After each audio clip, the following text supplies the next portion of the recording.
I have a lot of feelings. The thing that we are going to come up with for her to learn this language and be able to understand them is a magic bean like this is frickin' Jack and the Beanstalk. How many times is Hunt going to get his wings cut off? It doesn't make any sense. I don't know what sunball is. Is it basketball? Is it football? What is it? Does Therion have a brain? Why is he here?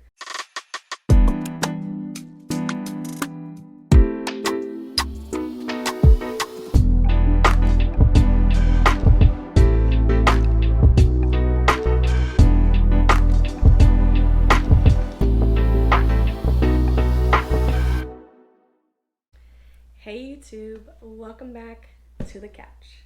So I know I had said that I was going to do a review on the Lady of Darkness series, and I am still going to.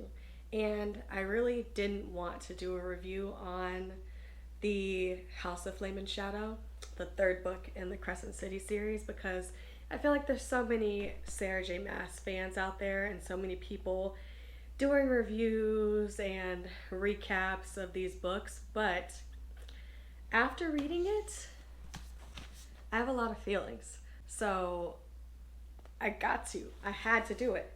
So I thought it would be fun to just give my thoughts and opinions on this monster of a book.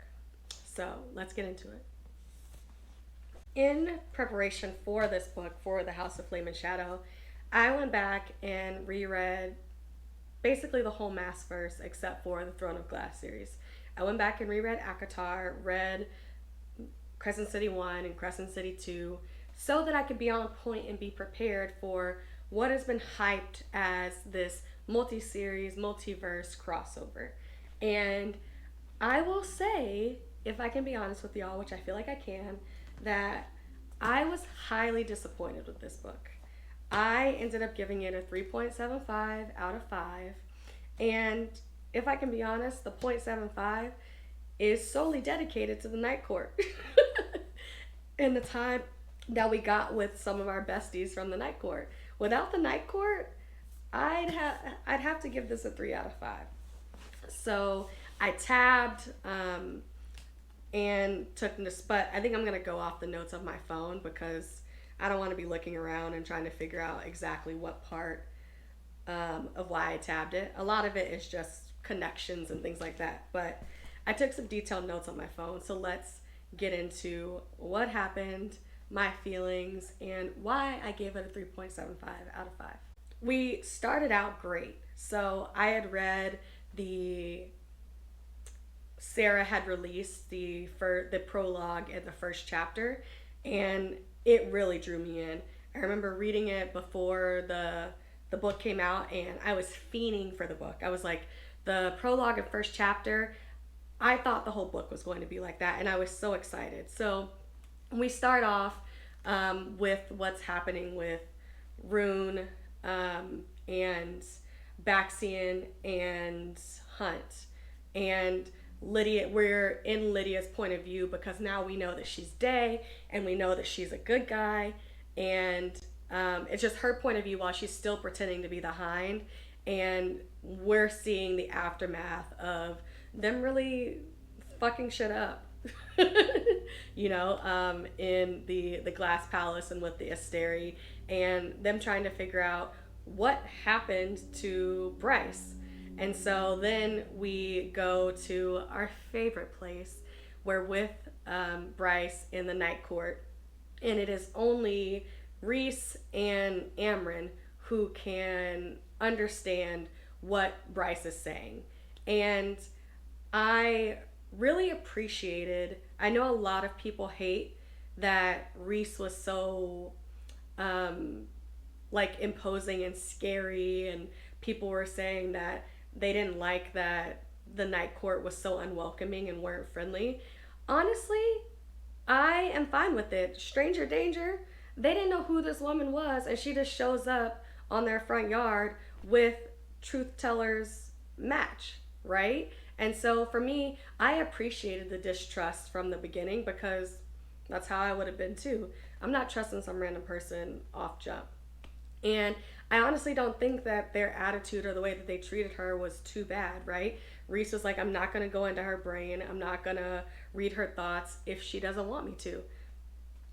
Cool. So I totally disagree with a lot of the chatter that's out there about how people didn't like how they weren't just buddy buddy from the very beginning. I was like, why should they be? So I love the fact that they started slowly starting to begin to not even trust, but get to know each other a little bit better and start to build something that would lead towards trust in the future.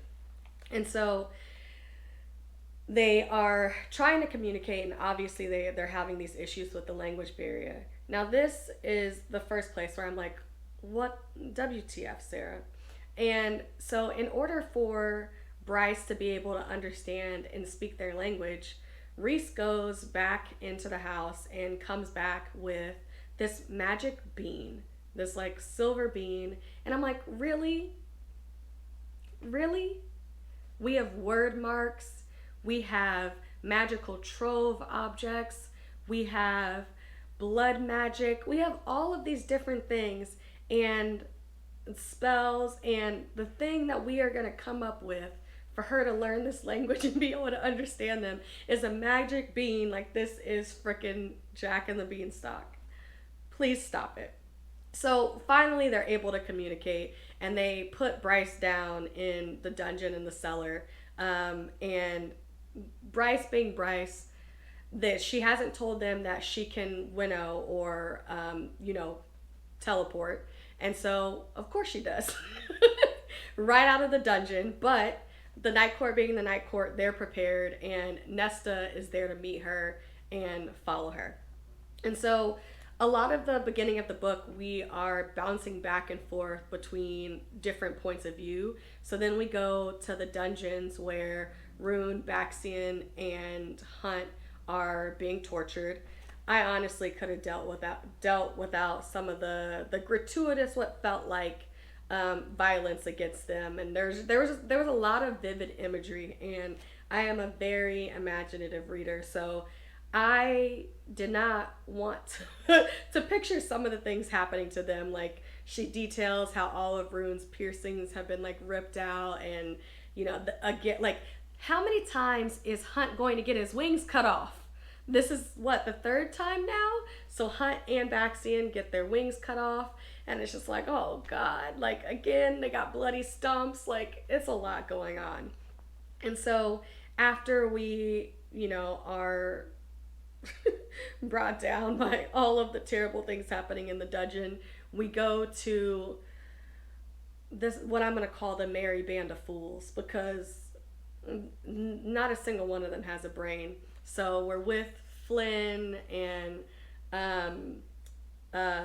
Ethan and Therion. They want to break Therion out of the Viper Queen's clutches, because as we know in the last book, Therion's dumbass has gone and pledged himself to the Viper Queen in exchange for safe haven from the River Queen. First of all, I didn't really understand why that was his first option. You had literally just been told that you could have safe passage on, like, with the Ocean Queen. They told you, come find us if you ever need us. In the first place, you go to the Viper Queen. And then not even that, you then let her get you hooked on her venom. Therion, please stop it. And so the merry band of idiots, being the idiots that they are, obviously want to go save their friend. And so they go to the meat market to try to figure out how they can save Therion. And this is where a lot of my dislike at the beginning of the novel started to happen. The point, like, going back and forth between the different point of views before the first third of the book, I got tired. And honestly, with how hyped the crossover was, I didn't want the different point of views at that point. I wanted to stay in the night court. I wanted to know what Bryce and Nesta and the rest of the night court are doing. I don't care about Ethan and them. I don't want to see them right now. Maybe a little bit of the dungeon, so we can see what's happening, with our other faves. But Ethan, Therion, Ariadne, everybody else, can pause. There was a bunch of flipping back and forth, and I was like, I just want to know what Bryce is up to, and so we go back to the they're now underneath the mountain in the night court, and Bryce is being Bryce, trying to trick them a few times, and we end up finding out that Azrael has been following them in the shadows the whole time, right? So Shadow Daddy is here. So it's the three of them now, navigating the pass under the mountain that they honestly didn't know existed, and that, like, what was under there, what was there. And lo and behold, what happens? We find ourselves again fighting that blind worm that Freya, however we want to pronounce her name, fought under the mountain, with Amarantha. And, she kind of, Bryce being Bryce, kind of tricks them and leaves them really to fight with the worm, and is running away. And then she's like, okay, I can't let them die. And Nesta ends up going full badass and killing the worm. And they end up in a part of the prison that they have never encountered before. And again, another kind of trope that I'm like, ugh, do we really have to do this? They end up uncovering like a coffin with the Asteri in it. And Bryce being Bryce, of course, is going to wake her up. Or wait. Well, they come to the hologram first, and they get some answer. Like, literally, we get all of the answers that we have been waiting for. And so this part irked my nerves a little bit, because I was like, I get that we want answers, but the fact that the answers are coming in the form of a hologram that's literally just telling you the whole history of how, the queen left this world to go take over another world and then got betrayed, and all of the different things. I was like, I like reading to find out answers, and like the answers coming in more of a like natural uncovering like kind of way, rather than someone just talking to me and telling me what the answers are and how this is important. And that's literally what we got for so many pages while this hologram was going on. And I was like, there wasn't a better way that we could have found out these answers. I appreciated that we got answers, and we got confirmation that the Valg and the Asteri were the same, or the Daglin and the Asteri were the same, and that the queens, obviously, the sisters, obviously were connected, and one stayed behind in, Valaris, and the other went to Midgard. So I appreciated that we got the answers and the connections that we needed, but I didn't like how we got there. And I also feel like we glossed over a lot of the answers that we got, because we had, like, in the last book at the end, we spent so much time talking about how much Rhys looked like Rune, and then we really didn't connect those pieces at all in the book. We really didn't talk about it anymore. And it's like, obviously, I know we've made the connection that they're great, great, great cousins, but still, we could have done a little bit more of like tying up that bow, I felt. And so they keep going, and that's when they find the Asteri in some kind of coffin that Thea has left her in. And so, like I said, Bryce wakes her up, and we get more answers. We find out that the Daglin, or the Asteri, created the Illyrians to be their, they bred them in pain and darkness, I think it said, and they had made these super warriors for themselves, probably to help them conquer some of these other territories and worlds. And so, yeah, we end up learning a little bit more about the Asteri, and they fight.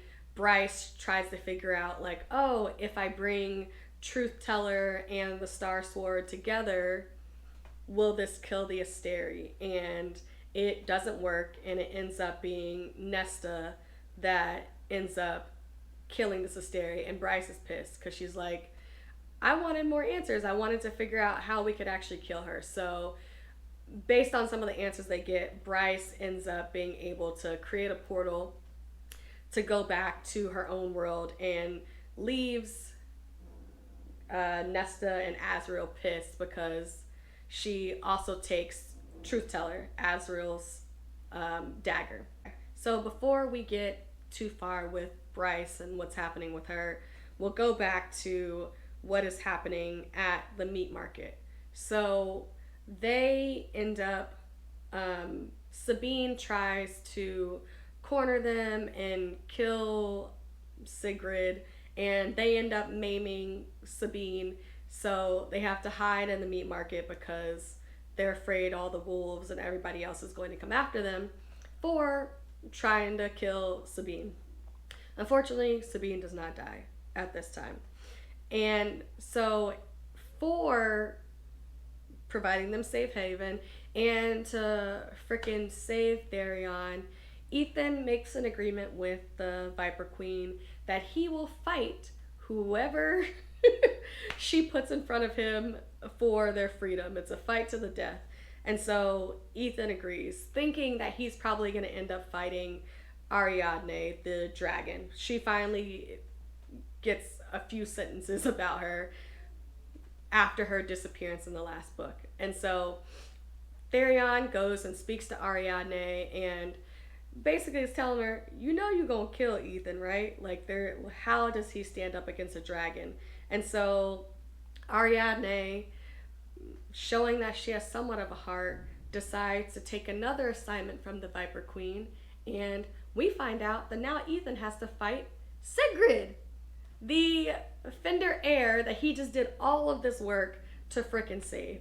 So they're fighting, and Ethan goes to punch Sigrid, and he thinks he's gonna like clip her in the shoulder, and he ends up punching a hole in her neck and decapitating her, killing her.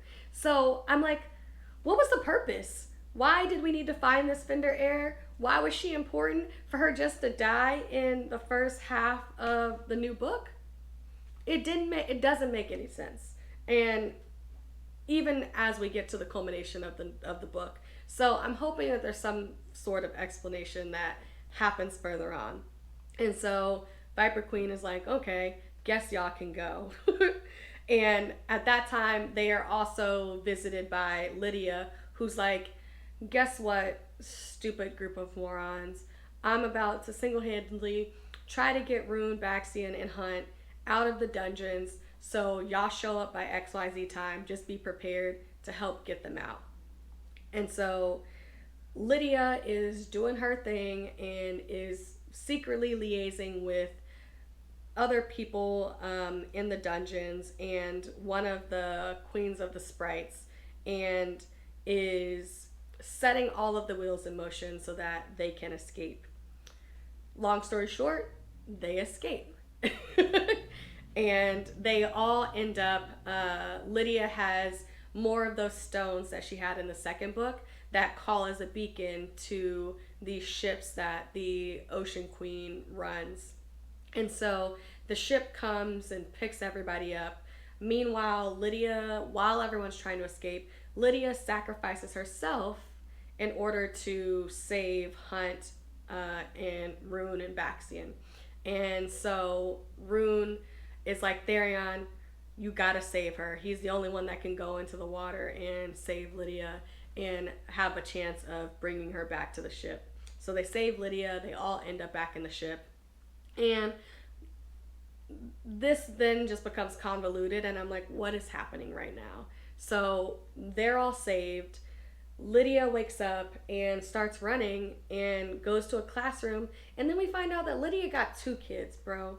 And at this point, we don't know who the daddy is, but why does Lydia need to have children? I was already starting to appreciate Lydia's redemption arc, and I don't think that the motherhood trope or the idea that she did all of this bad stuff and sacrificed herself for her children needed to be done. I think that a redemption arc with just Lydia doing what she was doing and being the person she was would have been enough for me. I don't think that she needed children to make us care more about her or give her a pass for the things that she'd done in her past. I get that it gives her more reasons why she was a bad guy or a bad person, but I feel like it was meant as a vehicle of making us feel bad and feel sorry that like she made the ultimate sacrifice as a mother and left her children to go do these bad things. So, but I didn't need it because I was already starting to love the Hind, and I didn't think that Sarah was going to be able to do it, but she did. So we find out that they have she has kids, and so everyone's on the ocean ship with the Ocean Queen, and then we go back to Bryce, who has escaped from the dungeon. And where does she show up once she opens this portal? She shows up at dear old daddy's house. So this was a plot point that I absolutely loved. Sarah did her thing on this part. So she shows up at in daddy's office, and I and maybe everyone think that it's a mistake. I'm thinking, okay, she opened a portal and this is the first place it took her. Maybe because the sword and the dagger were pulled there for some sort of reason. We're about to get answers. We're about to figure out why was she pulled here. And so she does. Her dad keeps her captive, obviously. He's not about to let her go. And meanwhile, Bryce is like playing chess while he's playing checkers. He is pumping her for information while she is slyly also getting tons and tons of information from him. And we end up finding out all of these secrets about the swords and all of the research that her father has done. And he basically points her to Avalon, where Cormac and all of them are from. And so she's like, bet. And the the things get like turned up real quick because we find out that it wasn't an accident. She didn't show up at her dad's house on accident. She was there on purpose. And so she goes and locks him in a closet and takes off to go find Hunt and Rune on the boat. And so I was super ecstatic with this part. I was like, yes, like Bryce being Bryce is something was done for a reason. I didn't know what the reason was. I thought it was an accident, but it ended up being a trick. And we love when her daddy gets tricked. So then we're all on the boat and we're figuring out what needs to be done and how do we proceed, because at this point now Bryce has a lot of answers, but still there are tons of more questions out there and more answers that we need to get. And also at this point, I believe Bryce is aware and telling everybody about and this is another plot point that I was like, Sarah, why? Why did this need to happen? Why couldn't it have been a spell or something else? But we find out that there are parasites in the water, and this is how the Asteri are making everyone in Midgard do the drop, so that there's this kind of like mandated mechanism for why you have to do the drop. If you don't do the drop and you don't give us this power, the parasite is basically going to suck you dry and you're gonna die. So yeah, I was like, okay, this is too much. There could have been 1,000 other plot points and reasons for why they had, like, why the Asteria had set up made people give up their powers and do the drop. But a parasite in the water, I don't know. And so everyone ends up going to Avalon. Well, not everyone. Bryce, Hunt, Rune, and a whole bunch of other people end up at Avalon. They end up going to Avalon. Ethan has stayed back because he wants to try to fix what he's done to Sigrid. He's like, I have to fix her. I have to save everything that I did. I like ruined the last Fender heir. And so we are in Avalon, and obviously Cormac's daddy is Morven is not he's being him. He's being difficult and being a jerk and misogynistic, and is like, you're not stepping foot in in any of the places that we say were only meant for males. Like they basically think that only females are meant for breeding. That's it. And so Bryce ends up tricking them and and getting him to agree to allow, because she ends up taking her father's diary and it's like, hey, these are all his notes. Everything that he's talking about and thinking about is in this diary. I'll give it to you if you let us go search the library and search the cave where Rune ended up, getting the Star Sword.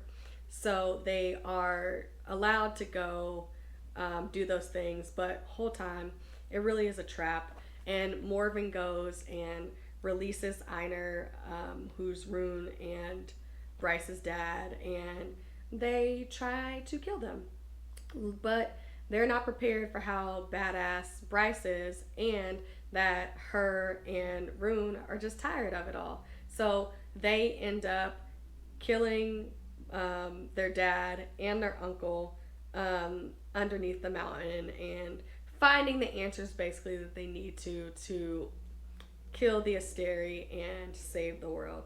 Back with Ethan, Ethan has gone to the House of Flame and Shadow to find a necromancer because he's like, I gotta find somebody that can bring Sigrid back. And so we end up finding out that Jessica is one of the co-heads of the House of Flame and Shadow. She ends up making Ethan be her new assistant because obviously we know that Bryce has quit and moved on, and she helps him find a necromancer. And lo and behold, we obviously know who that's going to be, Hypoxia. And so we find out in literally like 2 sentences, without any further backstory or understanding what's happening, that Hypoxia has been removed as the head witch, and they have a bounty on her head and they're trying to kill her. And so she's now defected and wants to become a part of House and Flame and Shadow. So she goes, does her little necromancy thing, wiggy wiggy wiggy, and is trying to bring Sigrid back. But then the what is it? The astronomer and was it the astronomer or was it the Underking? It was one of them. Sorry guys, some of it's a little jumbled, but it was one of them had in essence twisted her soul so that she ended up becoming a wraith instead of coming back as who she is. And so now Ethan is like, oh my god, now I effed up again trying to bring her back, and now she's this evil, soulless kind of like wraith that is on the run because she also escapes. And so Ethan he finally mans up and is like, okay, I have to go tell my people what happened and what I did. So he goes and is telling the other wolves all of the secrets, right? He's telling them about the parasites in the water. He's telling them about finding the lost Fender heir and how Sabine had her dad excommunicated, and telling them all of the things. And meanwhile, during this whole time, Bryce has Hypoxia creating an antidote to get rid of the parasite so they can get their powers, the full extent of their powers, because that's what the parasite does. It blocks part of their powers and like doesn't make them as strong as they could be. And Bryce had felt this while she was in the night court. She was like, why does magic kind of feel different here? Why do they like look and feel so powerful? And it's because they don't have the parasite. They don't have something blocking their powers. They're not mandated to do this drop thing. And so Hypoxia, being the queen and the genius that she is, comes up with an antidote and has given Ethan one. And Ethan now has powers. He can summon magic and the other things that had been lost from the wolves, or had been bred out of the wolves by the Asteri, because at this point we also know that the shapeshifters and wolves come from Fae. Just their other characteristics had been bred out, and the Asteri had basically tricked everybody into hating each other. Classic colonizer. Making all the minorities hate each other. And that's exactly what they did. And so he is telling the wolves about what happened and showing them, look, I have magic, believe me. Then the astronomer ends up showing up with Sigrid at Sabine's behest, because Sabine, goddess Sabine, and always be evil. And so she shows up and is like, well, are you going to tell them what you did to the lost Fender heir? Not that you just found her, but then you went and killed her. And so now the wolves are looking at him like, wait, you killed her? And yes, she ended up killing him. And so the Prime ends up coming and like stopping things for a little while, and is telling them that this is the truth, right? They're like, this is that there was a lost Fender heir, and that we did used to be more powerful. Then they go and kill the Prime. But thankfully, we also do end up getting the death of Sabine and the astronomer. And Ethan is now made Prime of the pack. And I'm like, again, why did we need to find Sigrid? What is her use case? Why is she here? Ethan is the Prime. And my note also about Ethan is, every time we got a mention of Ethan and his personality and his characteristics, Sarah, you kept mentioning Sunball. We don't care. We don't even know how to play Sunball. It's not like Quidditch where we understand the rules and know how it's played. I don't know what Sunball is. Is it basketball? Is it football? What is it? And if we keep talking about Ethan being the captain of the Sunball team and almost being professional, we don't care anymore. He's not. He's not. He's just a wolf who got kicked out and was lost, and now he's the Prime and is still lost. We're all confused about what's happening there. And so then they end up finding out, like, okay, maybe there's a way that we can still save Sigrid.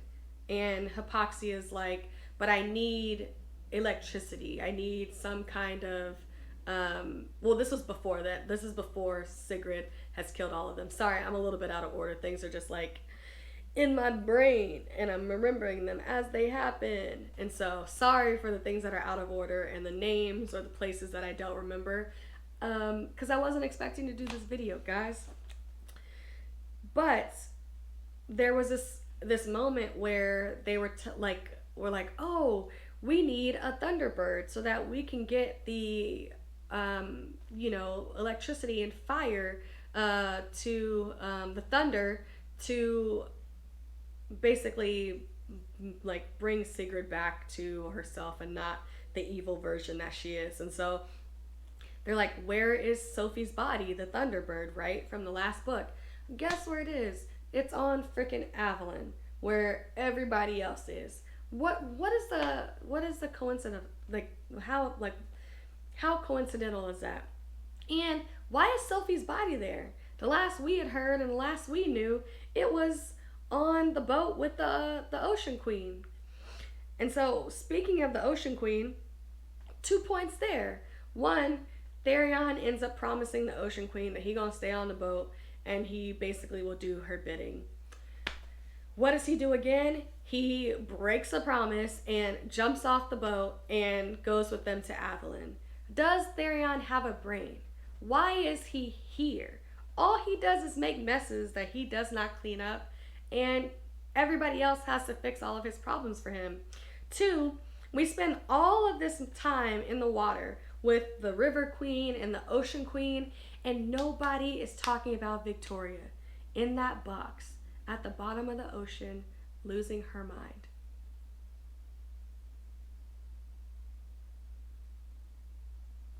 I don't understand. I really don't understand. So again, Therion is messing stuff up. And then again, I missed something that happened prior to that related to Therion. So we're there, and we end up finding out that a lot of the rich and highborn Fae have come to Avalon as a place of safety and a way to basically get out of harm's way for the war. And Flynn's family is there, and then we find out that he has a sister. I don't ever remember them mentioning his sister. And basically, they want to, again, I told you, all they look at women are as are breeding mares, and so they want her to marry someone or else. And so Therion raises his hand and is like, "I'll marry her." Bro, what? You just didn't want to marry the River Queen's daughter, and now you about to marry a stranger? This ain't 90 Day Fiance. This ain't Married at First Sight. Why are you marrying this lady? You don't know her. And you know this about to make the River Queen mad. You got the Viper Queen mad. You got the River Queen mad. You got the Ocean Queen mad. Why do we need to make any more people mad, Therion? Why? So that was dumb. And I was like, we don't need this. Therion has done all of that dumb stuff. And we also now have Einar and Morven are dead. And I felt like a really big missed opportunity was a redemption arc for Bryce and Rune's dad. I thought it had been set up so well for him to be covertly trying to help them potentially. You know, like the fact that like they kept like they described Rune's room back in their court being the same. Like it hasn't been changed. It looked just like how the last time Bryce had seen it when they were teenagers. How hurt he seemed to be when like Micah was about to kill her. You know, just some of the protective measures it seemed like he had taken for some things, but for him to just really just be a bad guy and die after all that, I was like, I don't know. I feel like we missed out on a great opportunity for support. And so they basically get all the answers that they need at Avalon and are heading back to fight the Asteri with their new knowledge. And so Bryce has taken her parents and left Fury, Juniper, and Baxian to protect Avalon and the people who are coming there for refuge, because now they've broadcasted, if you need refuge, come here. And Cooper, Sophie's brother, the one they thought was the Thunderbird that they were looking for all last book, is also left back on Avalon. And so I was saying, Bryce being Bryce doesn't clue anybody in, takes her parents with her to go fight the Asteri, and they think like, oh, you're taking us because her stepdad is the one who taught her how to shoot the gun and obviously has all of this like military experience, blah blah blah.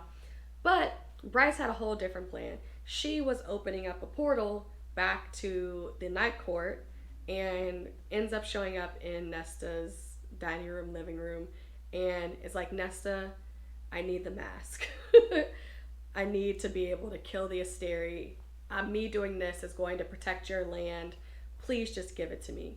And Nesta's like, you know Reese gonna kill me, and everybody's gonna hate me if I give this to you. I can't just give you this mask. With like, if it gets into the wrong hands, they could come to our world, blah blah blah.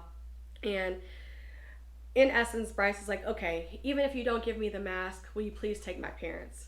And everybody's like, wait, what? And meanwhile, like we know, Bryce is the only one that's taking the magical pill, the magical bean, and so no one else knows what she's talking about or what she is doing except for her and Hunt. And so she's like, even if you don't give me the mask, I love my mom, I love Randall, will you just take them in exchange for me I'll bring the mask back to you because I have to get my parents. And so Nesta ends up acquiescing and handing over the mask and taking her parents. Bryce tricks them, you know, they push them through into the night court with a gust of wind and basically leave them safe there. I get them doing this and her really caring for her parents and wanting them to have a safe place. So even if the world ended on this end, but why leave Cooper? You left Cooper here. I get that they have Fury and Baxian protecting Avalon, but I don't know. I didn't understand it. It didn't make too much sense in my brain. I was like, this is a lot. And speaking of that, why are we not getting more from Fury? We still don't know what Fury is, and we know that Fury is a badass assassin, and we don't use her in the battle. We don't use her to fight. She's left protecting Avalon, and we don't get anything else from her. I was extremely, highly disappointed in the lack of Fury and the lack of Juniper in this last book. I was like, they are. What have they done? Right? Like, we got Fury, you know, being a boss with the helicopter in the first book, and she saved the day and saved Cooper in the second book, but living up to your skills and the attributes of what we've been known to about Fury and how feared she is, it didn't make sense to me that we didn't use her in that way. So we are then opening up a portal to hell because at this point we know that the Queen Thea was in love with one of the princes of hell, and I loved this. I loved that the princes of hell were not evil, or they were not the evil that we typically think of when we think of like people in hell, and they were not the typical evil that they were being portrayed to be in the first two books. I love that they were somewhat the good guys and could experience love and had these backstories. And I just appreciate kind of the banter and things like between the three princes of hell and everything else. But they got this army and they ready to kill the Asteri, so they was ready to go. They was like, we stay ready so we don't have to get ready. We was just waiting for y'all to open up this portal. But the thing I disliked and hated so much is they knew a lot of this history. And the reasoning for why they say that they couldn't tell Bryce was because she wasn't ready. And they didn't want her to spill the secret too soon. What? Like, y'all had no idea that she was going to get sucked into the Night Court and was going to find the answers there.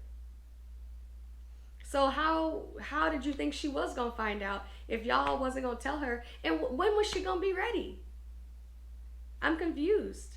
So that was a whole mess. And then with the princes, we find out about Hunt's origin. And again, so disappointed. So we still get that the princes of hell are basically Hunt's father, but he's a test tube baby. He's the essence of two of the princes of hell and was implanted in his mother's womb. We could do better. Hunt deserved better. I cannot. And so we go and are fighting the Asteri and all of that. And in the meantime, they figure out a way to circumvent the use of the mech suits, which were a big piece of the last book that the Omega and everybody was Orion was trying to steal and use to fight the Asteri. And so what they do is they fill the mech suits with the souls of all of the angels whose wings have been taken. So that's the reason why we got all of the imagery about all of these wings hanging up. And I guess they couldn't go to their resting place because they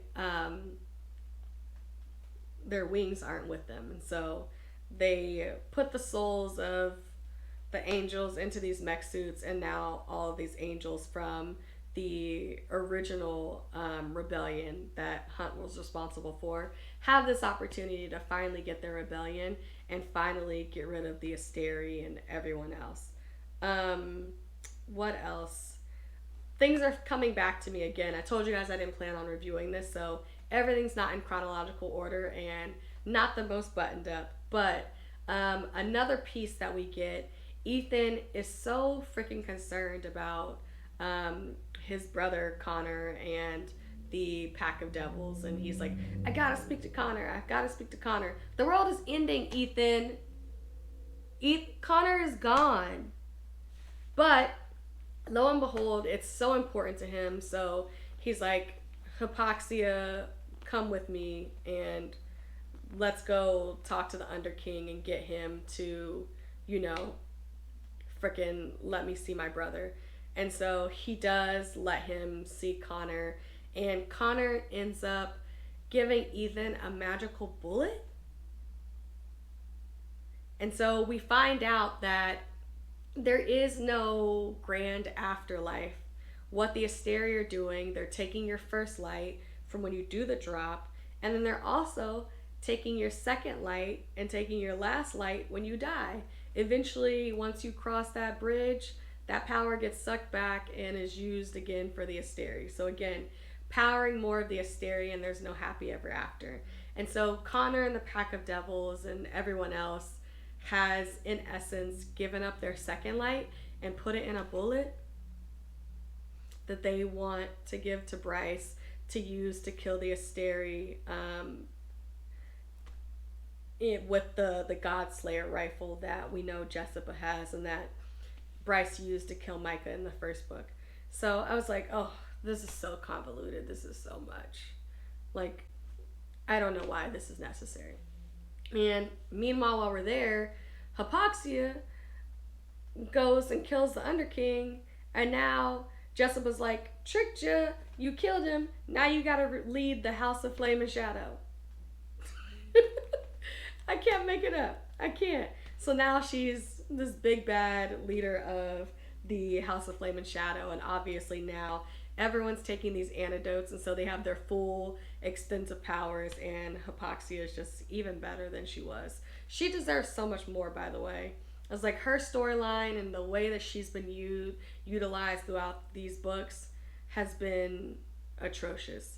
And I'm like, when are we gonna get a win for our girl, right? Her tutors then got killed. Well, they were already dead, but y'all know what I'm saying. Her tutors are gone. Her mom is dead. She done got kicked out of her coven. She just used for her brain. Everybody want her to fix everybody's problems. I need an antidote. I need you to raise somebody from the dead. When are y'all gonna give back to Hypoxia? When y'all gonna help her? Because she keep getting betrayed. Because then we find out Celestina is the one who sold Bryce and them out.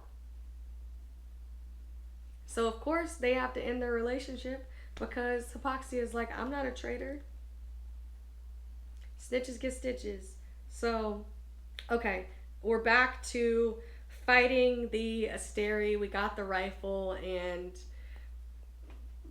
basically the good guys are winning. And Bryce ends up figuring out that the nothingness that they keep talking about throughout the book is super important and is how basically they kill the Asteri.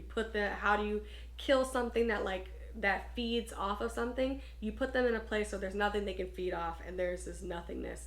And so Bryce opens this portal using Truth Teller and the dagger and the mask to nothing, and they get sucked into this like black hole wormhole thing, and she gets sucked into the hole with them, and they're like, you know, spinning and flying through nothing to kill the Asteri. And the hole back to the real world is getting smaller and smaller, and Bryce is basically like, guess I'm gonna die because I don't have a way to get out, because the Asteri, like one of the Asteri is dragging, Regulus I think it is dragging her along with him. I didn't understand none of this black hole stuff. I was like, this is confusing. This is too much. I don't know what's going on right now. And then they do some, my coworker had the best way of explaining it, and was like, they did some Avenger shit where the Princes of Hell and Hunt throw her kind of like a line into this pits of nothing and pull her back into the real world. I was like, this is too much, guys. But they come, Hunt brings her back. They come back, and she's not alive. So we've now found out all of this history from Jessica throughout her time with Ethan. She's told Ethan that she was in fact a priestess, and she did in fact was alive when those books were a part of the library, and she obviously took them and has been safekeeping them. All of this stuff we learn that she has been basically, there's a curse that one of the princes of hell placed, and she in essence can't die, can't, like, doesn't change. And she figures out that a way around this is, okay, like, I will give my life for Bryce. And I was like, what? We just found out what you are and everything else, and now you gotta give your life for Bryce? And so she gives her life for Bryce. They change places, and Bryce is alive, and the world is saved. And I do want to note and highlight and flag some of the best people in this universe, and that is the sprites, because they really saved the day on multiple occasions. And R.I.P. Lahaba, but the sprites, they got it for me. Speaking of Lahaba, that was something else that really bothered me about this book. Was I was prepared to have my heart broken. I was prepared for gut-wrenching agony. Even on my reread, when Lahaba was like, I will do anything for my friends. I am not scared. I bawled like a baby the second time too. Like, it'll never not be emotional. And I didn't feel any of that in this book. I didn't feel any moments of super sadness. Even when Jessica was like, I'm gonna trade my life for Bryce, I was like, okay. I wasn't sad. I was like, oh, okay, guess we're doing this. But I was upset that we didn't get any true deaths, and maybe that is crazy of me to be craving or wanting some kind of dramatic death, but I did. I wanted there to be a casualty, and we didn't get any. And I can name a few people that I'm like, you could have took them. You could have took Therion. You could have took Ethan. I'm like, we weren't sad about Sigrid dying.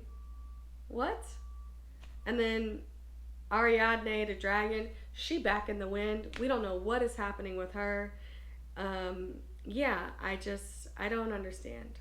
So that is my rushed recap and review of A House of Flame and Shadow.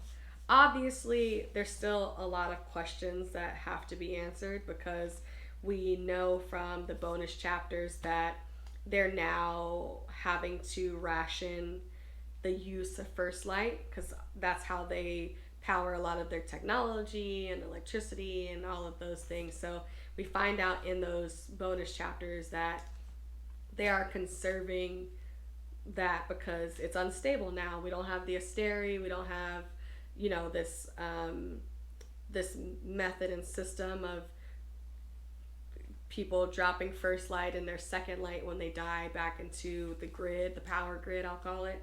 So we have to know what's happening there. We obviously don't know what's going on with Therion and his new wife and what's happening there.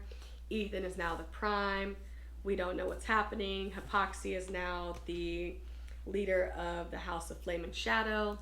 We know from this bonus chapters that Bryce is like, yeah, I'm disbanding everything about how the Fae work, and we're all equal, basically. Love it.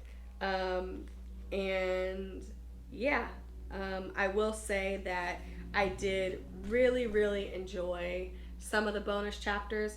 I don't necessarily know if there needed to be six. I think it's wild, especially because obviously you get the bonus chapter that you got from your particular bookstore. You know, like indie bookstores got one, while Barnes and Noble and some of the bigger stores got others, and there like in total there ended up being like six bonus chapters, I believe. The one that I got from my little from the indie bookstore was the story of Bryce and Danica getting drunk that night and getting the tattoo. And we find out that Danica, that's how she put the horn on Bryce's back, was through the tattoo. And so Danica wasn't actually drunk. She knew what she was doing the whole time and had planned this. But I think my favorite bonus chapters are the ones with the night court. Yeah, the ones with the night court. So I loved seeing Ember, Bryce's mom, being so emotional and like really seeing Nesta and giving her that kind of pep talk, because we all know that that's like something that Nesta wanted so bad, was this like mother relationship, and she never got it. And I feel like in that short period of time that Ember was there with them, it seemed like she really, really did form a bond and connection with Nesta. So I'm excited to see where that could potentially go. And we see Ember, talk her shit to Reese, and she's like, "You better leave Nesta alone." So like really, really loved that piece, and I loved the more of the background that we got from Azrael, our shadow daddy, while they were underneath the mountain. We see that Bryce is telling them about how phones work and that they can play music off of this device. And so Nesta asks Bryce to play some music, and they keep playing some music until Bryce's phone rings out. But we learn a little bit about Azrael's mother and their relationship, and also learn that Azrael likes like hip hop and electronic kind of club music. So I think it's a really good setup for hopefully what we're going to get in the next ACOTAR book. So that is the conclusion of all my thoughts of A House of Flame and Shadow. Ultimately, it is not my favorite in the series. It's not my favorite in the it's probably my least favorite, and I won't say it's my least favorite in the Massverse, because it is whatever book that was that we spent solely with Tower of Dawn, where we spent all of it with Kale. That one can go. But it's probably at the end of the list of my favorites in the Massverse. And it was unwieldy. I don't think it needed to be 800 and what is this? 838 pages. It didn't need to be. We could have edited this down. But yeah, let me know your thoughts down in the comments, and I will see you guys in the next video. Let's just remember that we should keep listening to all the words. Bye.